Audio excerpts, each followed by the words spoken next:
DJ Santosh राज, DJ Santosh राज,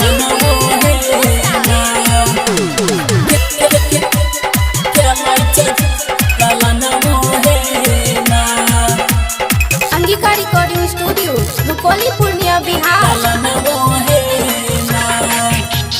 अब की के कराबै हम छठी के पूजन वो है ना, हे ननद कराबै पूजन वो है ना, हे ननदो मैया के कृपा से खेलै छै गोदी ललन मोहे ना, हे ननदो मैया के कृपा से खेलै छै गोदी ललन मोहे ना। अब की के कराबै हम छठी के पूजन वो है ना, हे ननद कराबै पूजन वो है ना, हे ननदो मैया के कृपा से खेलै छै गोदी ललन मोहे ना, हे ननदो मैया के कृपा से खेलै छै गोदी ललन मोहे ना।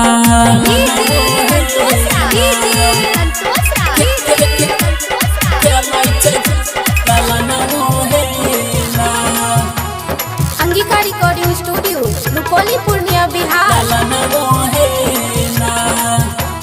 जही बैठा गरिया बजरिया किनबै पूजा के पूरा समन वो है ना, हे ननद दक्षिणा बैसा मन वो है ना, हे ननदो मैया के कृपा से खेलै छै गोदी ललन मोहे ना, हे ननदो मैया के कृपा से खेलै छै गोदी ललन मोहे ना।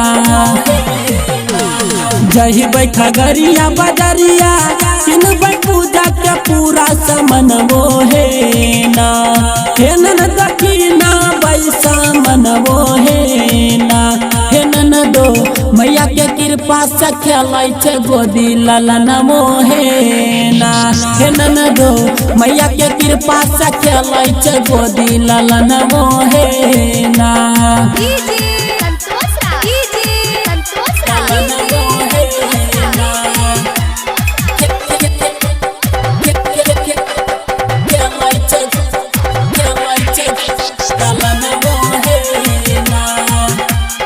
Angika recording studio Rupauli Purnia Bihar. मैया के कृपा से खेलै छै गोदी ललन मोहे ना।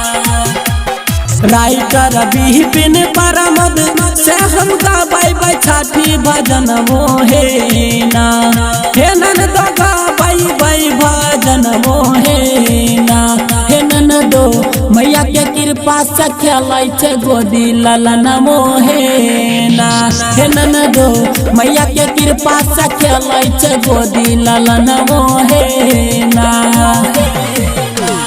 राइटर बिपिन परमद से हम गाबै छठी भजन मोहे ना, हे ननद गाबै भजन मोहे ना, हे ननदो मैया के कृपा से खेलै छै गोदी ललन मोहे ना, हे ननदो मैया के कृपा से खेलै छै गोदी ललन मोहे ना। SRS Entertainment present